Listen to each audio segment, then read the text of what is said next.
Welcome back to another video in the All Things Epic Fantasy, where we explore epic fantasy and many other ideas within the playlist that have to do specifically with epic fantasy.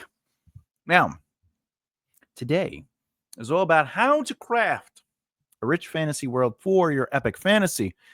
So, a truly fantastical fantasy world takes place in a rich and immersive environment, and what makes it uniquely yours. So, let's first talk about the autonomy of an epic fantasy world. Um, anatomy. I'm sorry. The anatomy. Autonomy. The anatomy of an epic fantasy world. Creating an epic fantasy world is a process. It's going to be a process that's going to take time, some thinking, maybe some stuff outside the box. And it's a process of weaving together a rich tapestry of elements that bring your setting to life. In epic fantasy, the world is much more than just a backdrop. It's a dynamic entity that shapes the plot, defines the rules of magic, and drives the cultures and histories that make the story compelling. To craft a truly engaging fantasy world, you need to consider the key elements that form its foundation, from geography to history to magical systems, cultures, you name it, because each of these play an essential role to creating that world. Starting with geography. Now, geography for an epic fantasy world literally sets the stage for your narrative. This is the mountains, the forests, the rivers, the deserts, the seas, the space. Thomas, that's sci-fi. There's no electronics. It's not. Anyway, listen, all these things are obstacles, places for to hide, places for adventure, places to live. All right. Consider how different geographical features affect the people who live there. The mountainous ranges may lead to isolated communities with unique customs, while a coastal city might have a bustling trade network and a culture shaped by the sea. Geography can also drive conflict, limiting resources or or have people contest borders. And this could be the foundation of politics and tension and alliances. Now, one thing you could think of is, what if it was all mountains? What if the world you wrote took place in all the mountains, which means that maybe there was a lot of tectonic shifting that pushed the land together, creating these mountains? It's your job to think about it. Doesn't have to be scientifically accurate. It's fantasy. As long as you could dictate something within the narrative world to explain certain things that are different, it'll allow you to build on your setting. Now, additionally, you could do anything you want. Maybe they all live inside the world. They built all these tunnels and an existence inside the world because maybe the sun went red and it's deadly and bad for the people, but under the ground, it's worth it. You can do anything you want, anything. Now, the history of your world is a part of the makeup. It's the thing that makes it truthful. Major historical events, wars, revolutions, and the rise and fall of empires will shape the present state of your world. They influence political structures, cultural dynamics, and the motivations of your characters. Okay, you want to consider how ancient conflicts or alliances impacted current relationships. We've talked about this before, where World War II created basically the UN, where people were like, let's make sure that don't happen again. All right, because Germany did it, I don't know if you noticed, twice.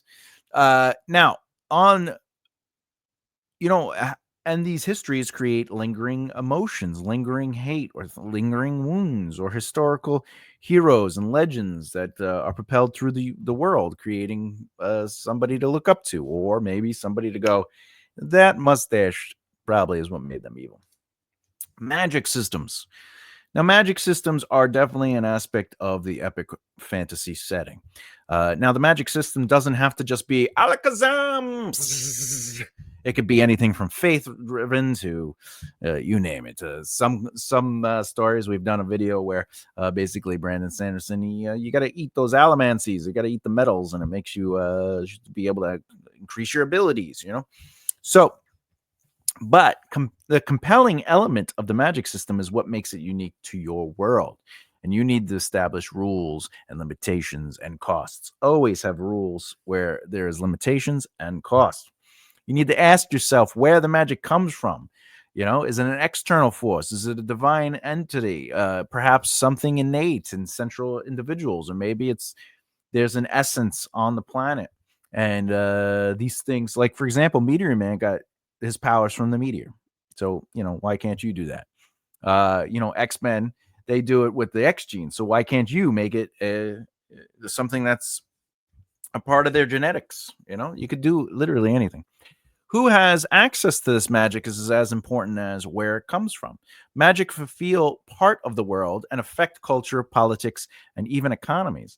One of the big things that people think about, and I say big things because I'm just using that line, but it is something that we have to contemplate is like, why is there no technology?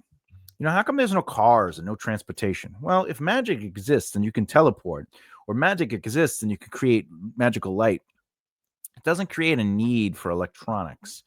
You have to think of our history and our evolution in technology happens for a reason because of certain aspects between people who lived, ideas, right? Um, Even the Roman time was considered an advanced technological society. The Egyptians are advanced technological society. The Mayans advanced techno, right? But they basically collapsed because, well, disease, war, you name it. It came over and destroyed things, right? And it changed that path of basically technology. So technology moves within the reign of wherever it goes. You could technically have a world that exists within the quote unquote medieval era for a long time if there's just nobody trying to make technology. Or at least they should be making technology within the range of what their limitations are. There's no need, if a world had plenty of food, there's no need to find a new food source, right? No one's really doing it. Maybe now the technology will be led towards how do we organize and shift through the plentiful food. How do we store it? Like that would be technology, and that's how you think of it. So magic is the same way. If magic creates a very specific ability or skill or takes away the need for something, that will influence your world. All right. And of course, you want culture, you want society that has a diverse culture and feels alive. That doesn't necessarily mean your diversity has to be Earth. It could be, remember, there are movies that Disney has made where they're all cars that talk. Disney has made a thing where it's all animals. A Bug's Life is ants and grasshoppers, right? Diversity is just that there's unique cultures and worlds within the world, and that there are values and customs and traditions that and taboos potentially, how they dress, how they eat, how they celebrate. Do they believe in marriage? No marriage? Maybe it's not called marriage. Maybe it's a unionship. Whatever the case may be. All right. But the idea is to take all these things, geography, history, magic systems, cultures, and bring it all together and say to your audience, this is uniquely my world. All right. And you should be thinking about these elements, but you don't necessarily have to go ham on them. You could allow the narrative to sort of build them in the sense. And that brings me to a helpful tip. A lot of this information can bog you down. It can be like overwhelming. You'd be like, oh my God, I have to do all this. But even though there's a lot of information, and I went through 1, 2, 3, 4, 5 things that you can do. Remember, you don't have to come up with it on the spot. These are just starting points to help you create a general foundation and let the narrative you create guide the creation of your epic fantasy world as the plot and story need it. I say plot and story because every narrative is made up of plot and story. Plot is what needs to happen no matter what, and story is how it unfolds through the emotional experiences and choices of your characters, right? And this gives you a lot of freedom to play within the sandbox of ideas while also allowing for change when needed. Building an epic fantasy world takes time and imagination, but the result is a setting that is not just a backdrop, it feels lived in. More importantly, if you're allowing the narrative to build story and you're talking, let's say, magic, and magic in the sense is like there are these rocks, and if you hold these rocks and say the magic word, the power happens. But then you're writing and you write another book in that world, and you're like, what if they didn't use rocks? You're allowed to do that because maybe they have a limited understanding, and now those are rock casters, and you find out that wait, there are different ways people can cast. They can cast through maybe they've learned to cast using their own bodies, or they've learned how to cast to absorb people's energy and use that. Whatever the case may be, you could do whatever you want. But I'd like to I'd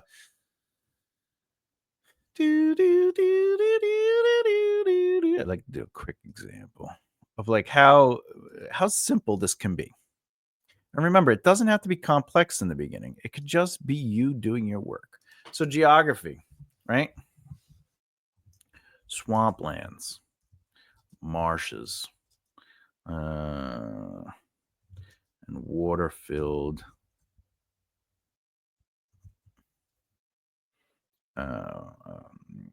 regions. This could just be one area, by the way. I don't have to think of my whole world. If I'm going to just think narratively, this is what it is, right? The history is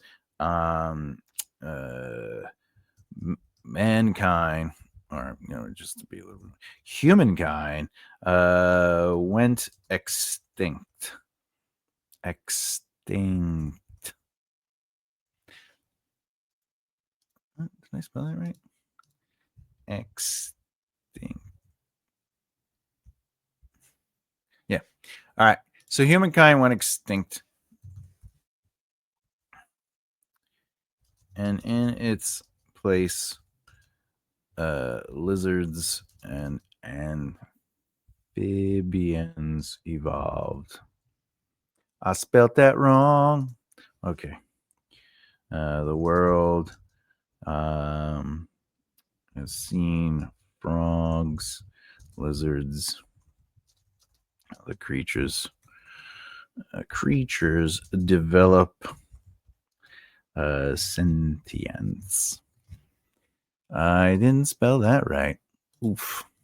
Sentience. Okay.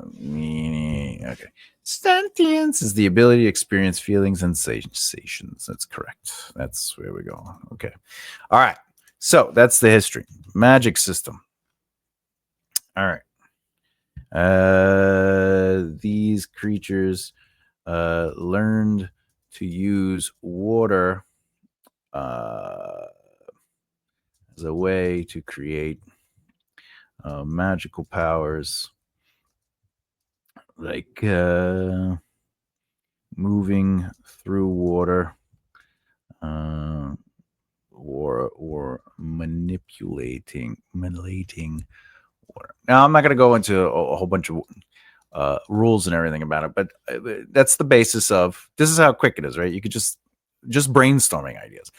So right away, it's going to be I allowed the geography to be the starting point. Swamplands, marshes, water-filled regions. Humankind went extinct, and in its place, lizards and amphibians evolved. The world has seen frogs, lizards, and other creatures develop sentience. All right, these creatures learn to use water as a way to create magical powers, like moving through water or manipulating water. Right, and the cultures are frogs. Frogs are the lesser society, and lizards have become the dominant species controlling the region.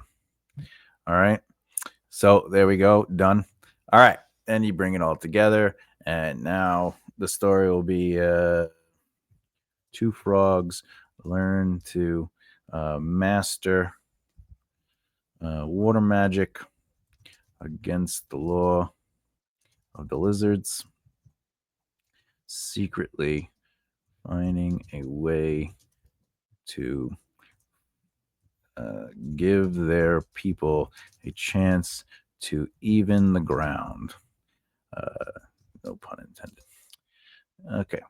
And find their equal footing and place within the world.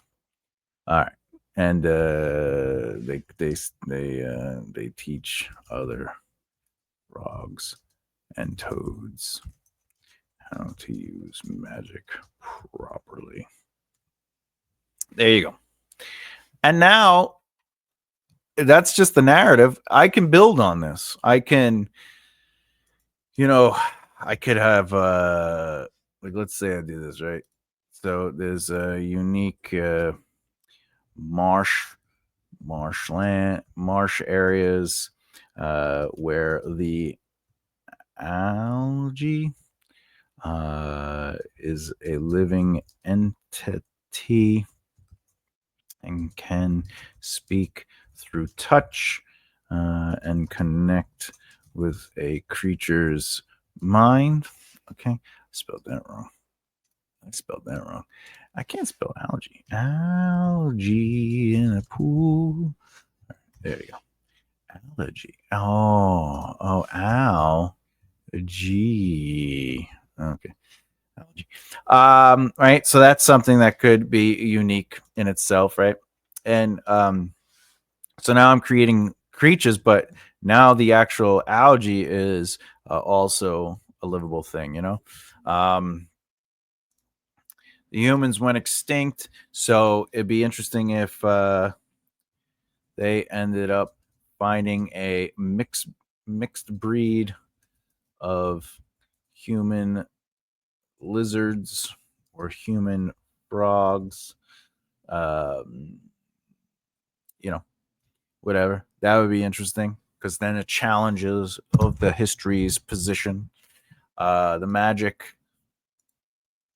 Right? You could even say there is land, fire, and air magic, right? And now we're in the realm of airbender, right? So you could do whatever you want. You could even be like, maybe the magic works by how they consume water and let their bodies utilize the water in a way that